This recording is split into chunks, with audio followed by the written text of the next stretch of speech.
Հանուն հայրենիքի զոհվածների օր, ինչ կասեք դուք այս մասին, արդյոք պետք է առանձին ինչ-որ օր ունենալ այս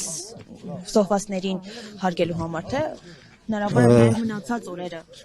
Անկախ այն հանգամանքից, որ իշխանություններն են որոշել այսօր նշել որպես զոհվածների հիշատակի օր, ամեն օր էլ զոհվածների հիշատակի օր է մեզ համար։ Երբ ազատ ժամանակ լինում է, ես եւ իմ մարտական ընկերները ու գաղափարակից ընկերները այցելում ենք Եռաբլուր եւ հարգում ենք մեր զոհված ընկերների հիշատակը։ Նրանք փառքով հաղթանակեցին առաջին Արցախյան պատերազմում եւ մենք մինչեւ գործող իշխանության գալը 18 թվականը ունեինք Արցախն ու Հայաստանը միացած ավելի քան 42,000 քառակուսի կիլոմետր տարածք։ Այսօր Նիկոլ Փաշինյանը հայտարարում է, որ Հայաստանի տարածքը ընդամենը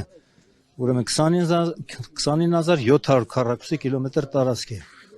Նա հանձնել է Արցախը Ադրբեջանին, Ալիևի հետ պայմանավորված պլանավորված պատերազմ է եղել դա, որտեղ ի սկզբանե որոշած էր, որ մենք պետք է պարտություն կրենք ու Նիկոլն Արցախը հանձնի Թուրքին։ Այդպես էլ արեց։ Հիմա էլ անդադ ուրեմն կրկնում են խաղաղություն ենք բերել։ Ինչու տարակ մեր երկիրը պատերազմի, որ հիմա էլ ասում եք խաղաղություն ենք բերել։ Ոչ մի խաղաղության համաձայնագիր էլ Վաշինգտոնում չի ստորագրվել, ընդամենը նախաստորագրվել է մի փաստաթուղթ, որը որևէ իրավական ուժ չունի, որովհետև ըստ այդ փաստաթղթի Ալիևը դեռևս բազմաթիվ պահանջներ ունի Ադրբեջանի բռնապետը Հայաստանից։ Այսինքն 300,000 նրանք պահանջում են, որ ադրբեջանցիներ պետք է վերադառնան Արևմտյան Ադրբեջան, ի նկատի ունեն Հայաստանը, նրանց պետք է մենք տրամադրենք Զանգեզուրի միջանցքը ըստ իրենց, ուրեմն եւ Ալիևը հայտարարում է, որ Ադրբեջանից դեպի Նախիջևան, այնտեղից էլ դեպի Թուրքիա ու հակառակը ուղևորափոխադրումներ եւ բեռնափոխադրումներ կատարելիս որևէ հայ սահմանապահի, հայ զինվորի կամ մաքսային ծառայողի մենք չպետք է հանդիպենք։ Այդպես չի լինելու։ Ես բազմիցս եմ հայտարարել, որ պետք է ձևավորել համազգային համախմբում։ Ընդդիմադիր փորձել ենք անել, ընդդիմադիր առողջ ազգային քաղաքական ուժերը եւ նրանց ղեկավարները պետք է մի կողմ թողնեն իրենց անձնական համակրանքներն ու հակակրանքները, մի կողմ պետք է թողնեն իրենց ուրեմն արտաքին քաղաքական կողմնորոշումները, մի մասը ռուսամետ, մի մասը արևմտամետ, մի կողմ թողնեն իրենց հավակնությունները ապագա պաշտոնի, համախմբվեն, ձևավորեն մի հզոր ազգային քաղաքական միավորում, բնականաբար հանրությանը պետք է ներկայացվի պետության բոլոր ոլորտների զարգացման վերաբերյալ համաձայնեցված քաղաքական ծրագիր եւ մինչեւ մայիսի գարնան վերջը ոտքի անել մեր ժողովրդին կազմակերպել աննազանդություն գործող ապազգային թրքամետ իշխանություններին։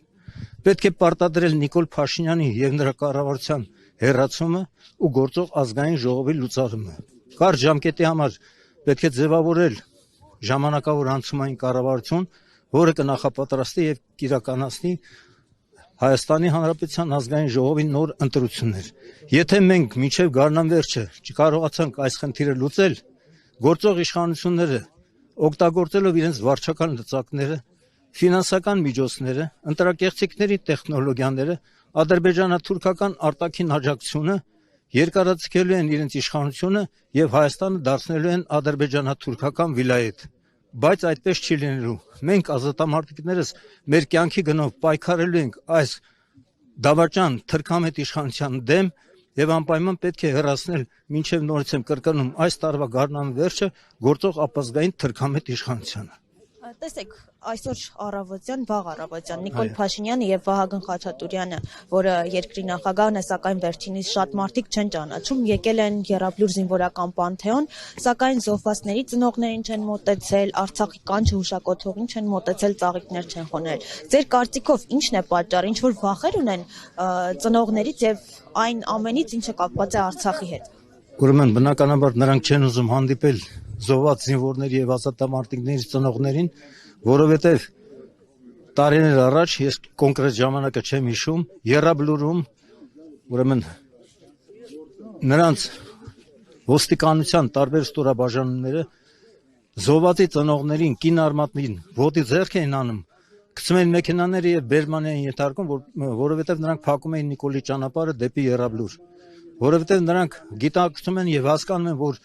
Նիկոլ Փաշինյանը մեր գնաց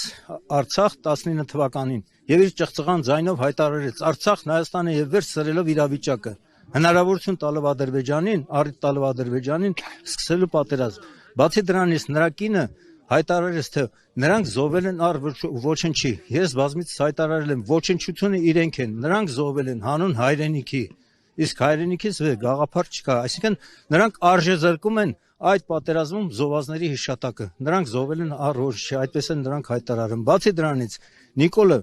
պայքարում է մեր ազգային արժեքների դեմ, հայ առաքելական Սուրբ եկեղեցու դեմ, նա պայքարում է